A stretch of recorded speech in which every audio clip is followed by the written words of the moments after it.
Hello, how are you?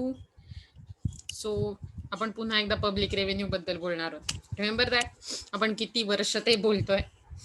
So आज आपण त्यातला एक पुढचा टॉपिक बघणार आहोत. जर तुम्हाला आठवत असेल तर मागच्या लेक्चरपर्यंत आपण इम्पॅक्ट, त्याच्यानंतर इन्सिडन्स, शिफ्टिंग ऑफ टॅक्स आणि इफेक्ट ऑफ टॅक्सेशन अशा गोष्टींवरती बोललो होतो. आणि आता आपण याच्या पुढच्या गोष्टींवर बोलणार आहोत. So let's go there directly without a further due.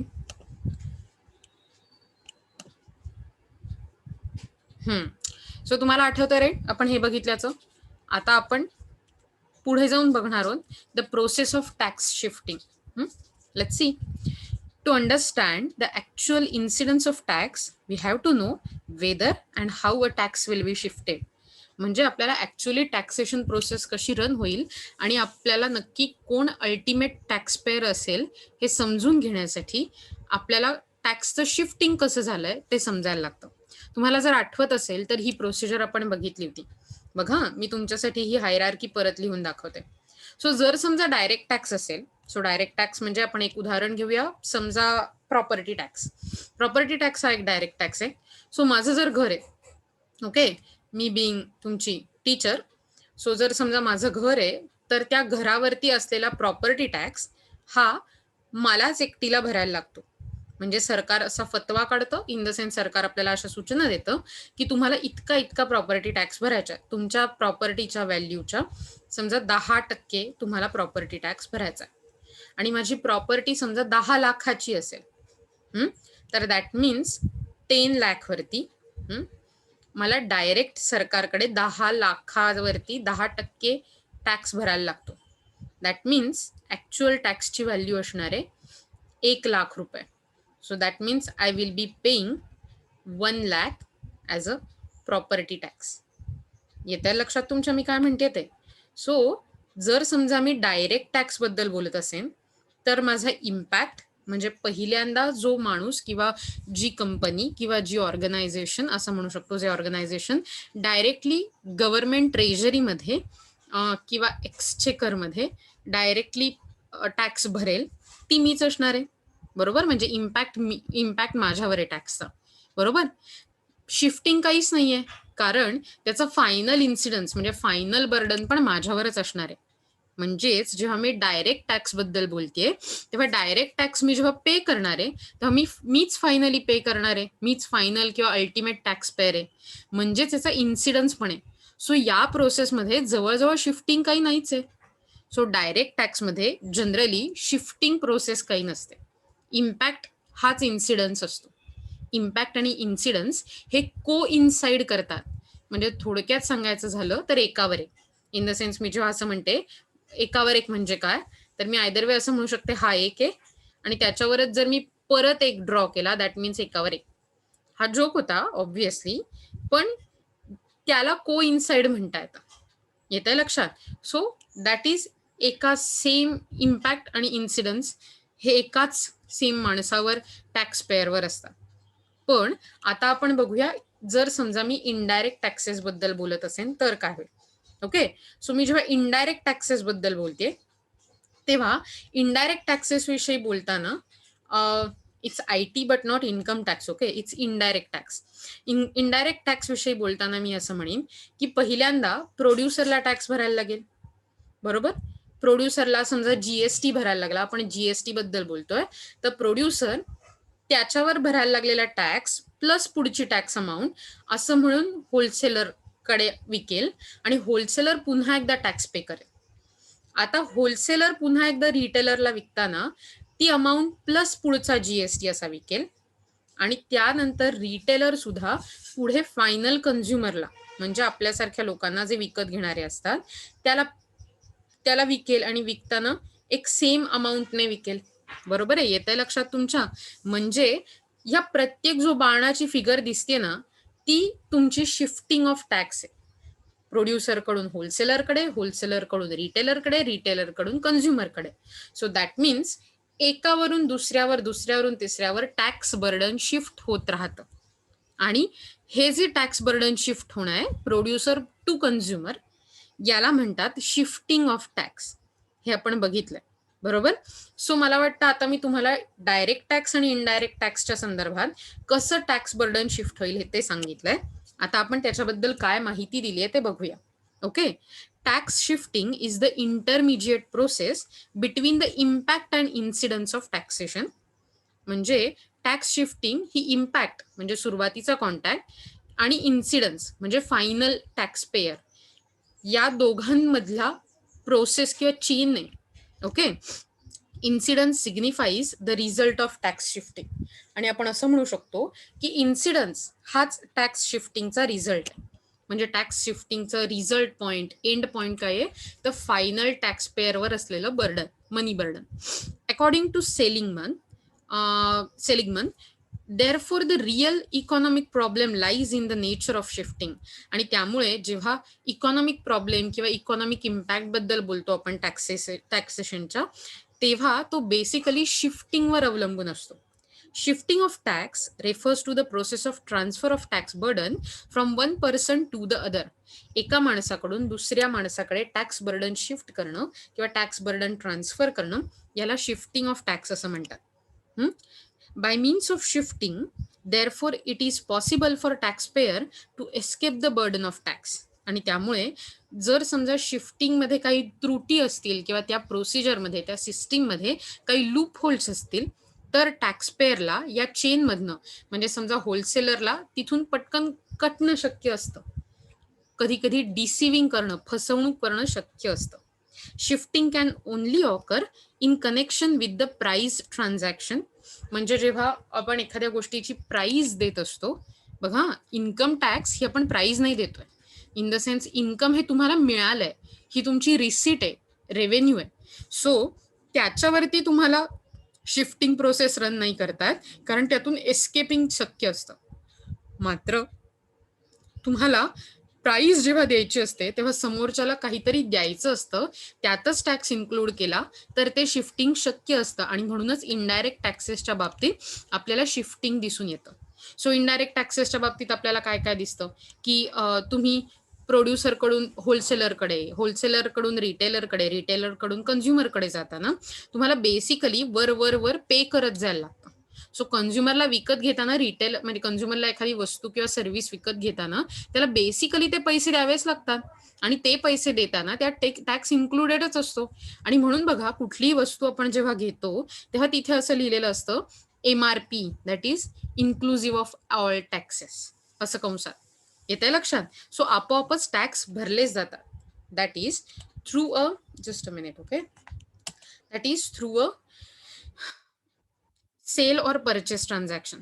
So म्हणजे स्पेसिफिकली जेव्हा एखादं सेल परचेस ट्रान्झॅक्शन इन्व्हॉल्व असतं तेव्हाच आपल्याला शिफ्टिंग दिसून शकतं किंवा शिफ्टिंगची प्रोसेस रन करता येते.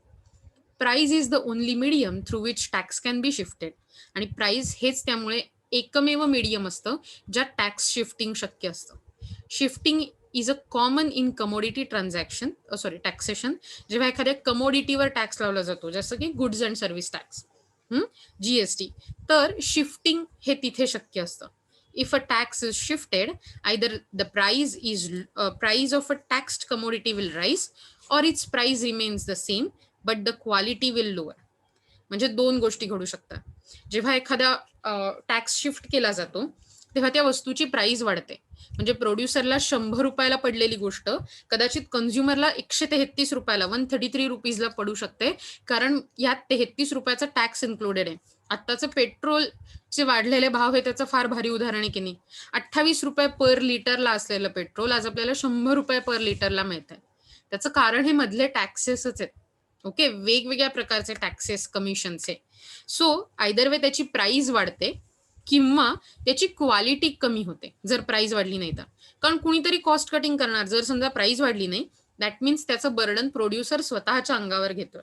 मग जर प्रोड्युसर स्वतःच्या अंगावर बर्डन घेत असेल तर असा विचार करा, समजा पिझ्झावर हे टॅक्स लावले. आता पिझ्झा पहिल्यांदा जर समजा 200 रुपयाला मिळायचा आणि आता अचानक टॅक्स लावल्यामुळे तो 250-300 रुपयाला मिळायला लागला, तर मे बी लोक म्हणतील की जाऊ दे, मी पिझ्झा नाही खाणार, त्याच्याऐवजी पास्ता खाईन, त्याच्याऐवजी सँडविच खाईन किंवा घरी बनवेन. दॅट मीन्स त्या ओनरला लॉस पत्करावा लागतो. कारण तुम्हाला माहितीये का, पिझ्झाची डिमांड ही इलॅस्टिक डिमांड असते. त्याचा अर्थ लोक सहज डिमांड चेंज करू शकतात प्राइस बदलल्यावर. आणि म्हणून अशा वस्तूंच्या बाबतीत काय होतं, त्या प्रोड्युसरला, समजा तो हॉटेल मालक असेल, त्याला त्या बनवण्याच्या प्रोसेसमधून कॉस्ट कटिंग करायला लागेल, कॉस्ट कमी करायला लागेल. ओके. आणि त्यामुळे तो काय करेल, कदाचित पिझ्झात कमी चीज वापरेल, कमी भाज्या वापरेल, पिझ्झा बेसचा साईज छोटा करेल, किंवा मे बी कमी प्रतीचं भाज्या आणेल, चांगल्या क्वालिटीच्या नसतील, ऑर्गॅनिक नसतील. सो अशा प्रकारे त्या पिझ्झाची क्वालिटी लोअर होईल. सो आयदर वे, पेट्रोल सारखी गोष्ट ज्याची आपण क्वालिटी कमी करू शकत नाही, अशा कमोडिटीजच्या बाबतीत टॅक्स शिफ्टिंग झाल्यामुळे प्राइजेस वाढतात. किंवा ज्या गोष्टी इलॅस्टिक डिमांडवाल्या असतात, म्हणजे ज्यांची डिमांड बदलू शकते, अशा गोष्टींच्या प्राइस चेंज झाल्यामुळे त्यांच्या बाबतीत काय होतं, टॅक्स शिफ्टिंग झाल्यामुळे त्यांची क्वालिटी कमी होऊन जाते. येत आहे तुमच्या लक्षात? In the case of most direct taxes, however, shifting is not possible as their impact and incidence will be at the same point. Moreover, there is a lack of medium for shifting. म्हणजे जेव्हा आपण direct टॅक्सच्या बाबतीत म्हणतो, तेव्हा मी तुम्हाला मगाशीच म्हटलं, शिफ्टिंग पॉसिबलच नसतं, कारण इम्पॅक्ट आणि इन्सिडन्स हे सेम पॉइंटवर असतात. आपले income tax, wealth tax, corporate tax, property tax, घरपट्टी, पाणीपट्टी, सगळ्या बाबतीत. Moreover, there is a lack of medium of shifting. म्हणजे ओव्हरऑल डायरेक्ट टॅक्सच्या बाबतीत ज्या माणसावर टॅक्स बर्डन पहिल्यांदा पडतंय, त्यालाच गव्हर्नमेंटला टॅक्स पे करायला लागणार आहे फायनली. त्यामुळे कोणी मध्ये नाहीच आहे, मीडियमच नाहीये शिफ्टिंगचं. येते लक्षात? आता आपण शिफ्टिंगचे 2 प्रकार बघणार आहोत, ज्याला म्हणतात फॉरवर्ड आणि backward shifting. Okay. The shifting process can be either forward or backward. So shifting process ही पुढे जाणारी किंवा मागे जाणारी असू शकते.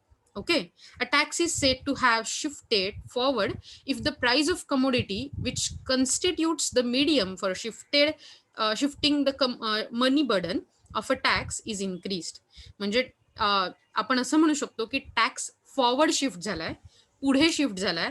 म्हणजे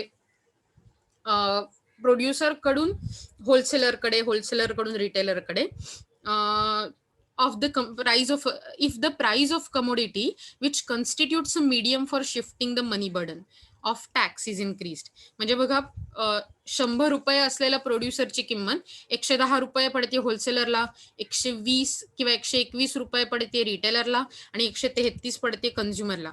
म्हणजे जशी पुढे पुढे पुढे त्याचं जर प्राइस बर्डन वाढत गेलं, तर आपण म्हणू शकतो की ते फॉरवर्ड शिफ्टिंग आहे. येत आहे लक्षात? In the case of forward shifting, the producer of the commodity transfers the money burden to tax on the wholesaler on the retailer, and the retailer on the consumer. So wholesaler काय करतो, producer काय करतो, तो त्याचं burden होलसेलरवर shift करतो, wholesaler रिटेलरवर, retailer कन्झ्युमरवर. Under complete shifting the price will be higher by the full amount of tax. म्हणजे जर तुम्ही विचार केला तर आपल्याला असं म्हणता येतं, तुम्हाला एक छोटीस त्याचं मी डेमॉन्स्ट्रेशन द्यायचा प्रयत्न करते. बघा बरं का, समजा हे आपलं मार्केट आहे ग्राफवर. तुम्ही जर एक कमोडिटी, पिझ्झाचाच विचार करूया. सो हा डाऊनवर्ड स्लोपिंग डिमांड कर्व आहे पिझ्झाचा. म्हणजे जशी प्राइस इकडे या वाय ऍक्सिसवर प्राइस आहे, एक्स ऍक्सिसवर क्वांटिटी आहे. ओके. सो जशी प्राइस वाढत जाईल तुमची, तशी तशी त्याची क्वांटिटी डिमांडेड कमी होते. तुम्हाला माहिती आहे डिमांडच्या रूल प्रमाणे. आणि तसंच उलट काय आहे, हा आहे supply curve. Okay. Supply curve मध्ये कसं असतं, प्राइस वाढत जाते तशी तशी तुमची डिमांड वाढत जाते. आता हा लाईक पॉइंट ऑफ इंटरसेक्शन आहे, बरोबर आहे की नाही? म्हणजे तिथे ऍक्च्युली प्राइस आणि क्वांटिटी हे डिमांड केलं जातं. म्हणजे मी असं म्हणू शकते की हा इक्विलिब्रियम पॉइंट आहे, आणि हा ऍक्च्युली पॉइंट आहे की जेवढं प्रोड्युसर विकायला तयार आहे, सप्लाय करायला तयार आहे सप्लायर, आणि डिमांडर म्हणजे कन्झ्युमर घ्यायला तयार आहे. सो तिथे असं आपण म्हणू ऍग्रीमेंट होऊ शकतं दोघांत. पण आपण इथे आता टॅक्सचा विचार करत नाही आहोत. सो असा विचार करा, जर समजा इथे टॅक्स बर्डन वाढलं तर ही जी ग्रीन लाईन दिसते ना तुम्हाला, ही ग्रीन लाईन म्हणजे टॅक्स बर्डन आहे. म्हणजे अशा वेळी आता काय होतं की प्रोड्युसरला ऍक्च्युली एवढं द्यायला परवडतं. थोडक्यात प्रोड्युसरसाठी प्राइस ही होते, पण जो डिमांड करणार आहे, जो डिमांडर आहे, त्याच्यासाठी मात्र प्राइस ही होते. म्हणजे थोडक्यात डिमांड वाल्या माणसाची प्राइस जास्त आहे, त्याला जास्त पैसे द्यायला लागणार आहेत, आणि सप्लायरला कमी पैसे मिळणार आहेत. सो हे टॅक्स वेज असं म्हणतात त्याला. आणि हे टॅक्स बर्डन आहे. थोडक्यात हा जो एवढा आहे ना, हा लॉस होणार आहे. पूर्वी जो फायदा झाला असता तो. ओके. म्हणजे टॅक्समुळे काय होतं हे आपण बघतोय की नाही. आणि म्हणूनच मी तुम्हाला असं सांगू शकते की सिम्पली आपण असं म्हणू शकतो की जशी तुमची प्राइस वाढत जाते, म्हणजे थोडक्यात जितकी तुमची जितका तुमचा टॅक्स वाढेल तितकी तुमची कमोडिटीची प्राइस वाढत जाणार आहे. समजा आत्ता जर आपण असा विचार करू की 20 रुपयाला 20 रुपये ही तुमची इक्विलिब्रियम प्राइस होती, पण त्यानंतर आणखीन 10 रुपयाचा टॅक्स इंट्रोड्यूस केला. ही जी ग्रीन वेज आहे त्याची किंमत 10 एवढी आहे. तर आता प्रोड्युसर सगळं काही बर्डन कदाचित कन्झ्युमरवर टाकणार नाही. तो स्वतःवर 5 रुपयाचं बर्डन घेईल, म्हणजे त्याला स्वतःला 15 रुपये मिळतील. व्हेरॅज कन्झ्युमरला मात्र 25 रुपये द्यायला लागतील. म्हणजे हा जो 10 रुपयाचा डिफरन्स आहे तो दोघांमध्ये जर समान पद्धतीने वाटला गेला तर तुमच्या लक्षात येतंय, पूर्वी 20 रुपयाला मिळायची, आता 25 रुपयाला वस्तू मिळते कन्झ्युमरला, म्हणजे 5 रुपये तोटा होणार आहे त्याला. आणि तसंच आपल्याला पूर्वी प्रोड्युसरला 20 रुपये मिळायचे, पण आता त्याला 15च रुपये मिळणार आहेत, म्हणजे प्रोड्युसरला पण 5 रुपये तोटा होणार आहे. दोघं मिळून 10 रुपयाचा टॅक्सचा तोटा वाटून घेणार आहेत, असं मी तुम्हाला सांगते. हे तुमच्या लक्षात येतंय का? जर समजा तुम्हाला हे लक्षात आलं नाही तर तुम्ही पुढच्या वेळी मला विचारा बरं का. तुम्ही ते कॉमेंटमध्येही टाकू शकता. सो अशा प्रकारे जसं तुमचं टॅक्स वाढत जाईल तशी तुमची एखाद्या वस्तूची प्राइसही वाढत जाणार आहे. Backward shifting refers to the process by which the money burden of a commodity tax is shifted from consumer, that is buyer, to the producer, that is seller, if the tax is initially imposed on a consumer. So जर समजा सुरुवातीला impact प्रोसेसला कन्झ्युमरवर tax burden गेलं असेल तर त्या कन्झ्युमरकडून प्रोड्युसरकडे tax burden वाढत जाणं याला बॅकवर्ड शिफ्टिंग असं म्हणतात. As a result the producer shifts the money burden of the tax on the suppliers of the factors of production by forcing them to accept lower prices for their services, such as reducing the wages of laborers. So अशा वेळी काय होतं, जेव्हा प्रोड्युसरवर ते final burden जातं तेव्हा त्याची cost वाढते, कॉस्ट ऑफ प्रोडक्शन वाढते प्रोड्युसरची, आपोआपच त्याचा फायदा कमी होतो आणि त्याला कदाचित लॉसही होऊ शकतो. अशा वेळी तो कॉस्ट कटिंग करतो. तुम्हाला माहितीये का कॉस्ट कटिंगचं एक एपिक उदाहरण? पूर्वी गाड्यांना जे पार्किंग लाईट यायचे, मागच्या बाजूला 2 लाईट पेटलेले असायचे, तुम्हाला आठवतंय? आता त्याच्याऐवजी कधी कधी त्या गाड्यांना एकच लाईट असतो किंवा कमी एलईडी लाईट लावलेले असतात. तसंच जर तुम्हाला बघितलं असेल तुम्ही तर जी पुढची साईड असते ड्रायव्हरच्या बाजूची, खूपदा तिथे वरती हँडल दिलेलं नसतं, कारण त्या एका हँडलचे पैसे वाचतात आणि कॉस्ट कटिंग होतं. असे खूप सारे छोटे छोट्या गोष्टी असतात की ज्याने कॉस्ट कटिंग करता येतं बिझनेसमध्ये. सो सिम्पली सेइंग की अशा वेळी प्रोड्युसर काय करतात, त्यांचा खर्च कमी करायचा प्रयत्न करतात बिझनेसमधला. मग आता बिझनेसमध्ये कुठे कुठे खर्च होत असतो, तर त्यांना फॅक्टर ऑफ प्रोडक्शन जे वापरले जातात प्रोडक्शन प्रोसेसमध्ये त्यासाठी पैसे द्यायला लागतात. मग सिम्पली असं असू शकतं की त्या प्रोसेसनं पैसे देण्यासाठी म्हणून लेबरांना जे पैसे देतात, जे सॅलरी, जी वेजेस देते, जे दिली जाते ती कमी होईल. The distinction between forward and backward shifting rests on who originally happens to be subject of the tax. म्हणजे ऍक्च्युली जो ओरिजिनल ज्याच्यावर इम्पॅक्ट ऑफ टॅक्स पडतो आणि मग कसा शिफ्ट होतो याच्यावर ठरतं की ते फॉरवर्ड शिफ्टिंग असेल की बॅकवर्ड शिफ्टिंग असेल. If originally the tax is imposed on seller or producer, it is shifted forward. Then it is imposed on buyer or consumer, it is shifted backward. So जर पहिल्यांदा प्रोड्युसरवर tax impose केल्या तर तो पुढे consumer पर्यंत जातो, त्याला म्हणतात फॉरवर्ड शिफ्टिंग. उलट झालं, पहिल्यांदा कन्झ्युमरवर इम्पोज केला आणि मग त्याचं शिफ्टिंग होऊन तो जर इन्सिडन्स प्रोड्युसरवर पडला देन त्याला म्हणतात backward shifting. Forward shifting is more common than backward shifting. म्हणजे डेफिनेटली फॉरवर्ड शिफ्टिंग हे जास्त कॉमन आहे कुठल्याही इकॉनॉमिक सिस्टीममध्ये. A buyer sometimes can shift tax on a commodity he purchases at least partially back to the seller by restricting his demand. मग अशी दाखवलेल्या demand कर्वमध्ये पूर्णच्या पूर्ण 10 रुपयाचं बर्डन त्या बायरवरती नव्हतं पडत, कारण ती डिमांड इलॅस्टिक होती. जर सगळंच बर्डन बायरवर पडत गेलं तर बायर कदाचित ती कमोडिटी घेणारच नाही. त्या भीतीने प्रोड्युसरने काय केलं, अर्ध बर्डन स्वतःवर घेतलं आणि अर्ध बायरवरती दिलं. सो अशा प्रकारे टॅक्स बर्डन बायरला शिफ्ट करता येतं, पण त्यासाठी त्याला काय करायला लागतं, त्याची जी डिमांड आहे ती रिस्ट्रिक्ट करायला लागते, कंट्रोल करायला लागते. Another example of backward shifting is the employers contribution to the employee state insurance fund. So अशा प्रकारे एम्प्लॉईच्या म्हणजे तुम्हाला माहितीये का, तुम्ही जर जॉबला लागलात तर तुमच्या स्टेट इन्शुरन्स फंड किंवा सरकारकडून दिलेल्या इन्शुरन्स फंडमध्ये तुम्ही तुमच्या सॅलरीतला काही भाग कंपल्सरीली टाकत असता आणि त्याच्याबरोबर तुम्ही जितका भाग टाकताय खूपदा तितकाच किंवा त्याच्या काही टक्के तुमचा एम्प्लॉयर म्हणजे तुमचा ज्याने जॉब दिलाय तेही त्यात कंट्रीब्यूट करत असतात. सो अशा प्रकारे ते जे शिफ्टिंग असतं ते तुमच्याकडून त्याच्याकडे जात असतं, तुमच्याकडून एम्प्लॉयरकडे जात असतं, कन्झ्युमरकडून प्रोड्युसरकडे जात असतं. So that is also backward shifting. A large part of this contribution may be shifted back to the employees in form of lower wages. आणि त्यामुळे याचा परिणाम असा होतो की खूपदा त्यांच्या वेजेस कमी होतात एम्प्लॉईजच्या, कारण जास्त कंट्रीब्युशन या फंडमध्ये केलं जातं एम्प्लॉयरकडून. If the bargaining power of the labour is weak. का? जर समजा लेबर्सच्या युनियन नसतील किंवा असं काही असेल तर.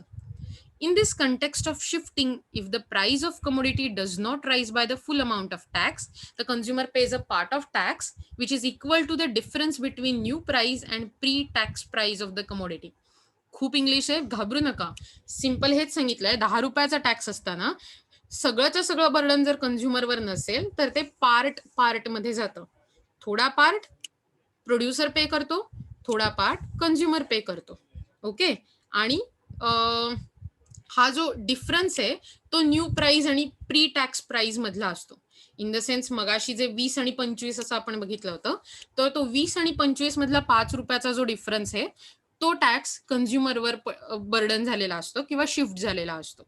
Okay. If the price does not rise at all, either the incidence of tax remains with the producer or it has been shifted backward. जर प्रोड्युसरने कुठल्याही प्रकारे प्राइस वाढवली नाही, सगळंच्या सगळं बर्डन स्वतःवरच घेतलं, म्हणजे मगाची जी 10 रुपयाची टॅक्स वेज होती तर त्याने प्राइस कमी केली, म्हणजे 20 रुपयालाच प्रोड्युसरला विकली, पण स्वतःला घेताना मतलब 20 रुपयालाच कन्झ्युमरला विकली, पण स्वतःला घेताना मात्र जर 10च रुपये घेतले, असं झालं तर आपण सिम्पली असं म्हणू शकतो की ही जी न घेतलेली गोष्ट न वाढलेली प्राइस आहे, त्यामुळे त्याचा फायनल इन्सिडन्स कन्झ्युमरवर न राहता प्रोड्युसरवरच राहिलाय. आणि तसंच आपण दुसरंही म्हणू शकतो की आयदर टॅक्सचं बर्डन बॅकवर्ड शिफ्ट झालंय. It is rarely that tax may be entirely shifted either backward or forward. असं खूप रेअरली होतं की टॅक्स सगळ्याचा सगळा फॉरवर्ड शिफ्ट झालाय किंवा बॅकवर्ड शिफ्ट झालाय. मेजरली पार्शली तो शिफ्ट होतो. सो मला माहिती आहे आज आपण हे बघितलंय की शिफ्टिंगची प्रोसेस काय असते, टॅक्स शिफ्टिंगची, आणि फॉरवर्ड आणि बॅकवर्ड शिफ्टिंग काय असतं.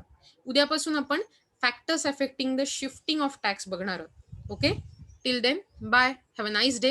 ही व्हिडिओ नक्की बघा, तुम्हाला त्यावर काय वाटतंय त्याची कॉमेंट करा, आणि मुख्य म्हणजे कुठलाही डाऊट असेल तर प्लीज क्लिअर करून घ्यायला विसरू नका. Okay. Bye, have a nice day head.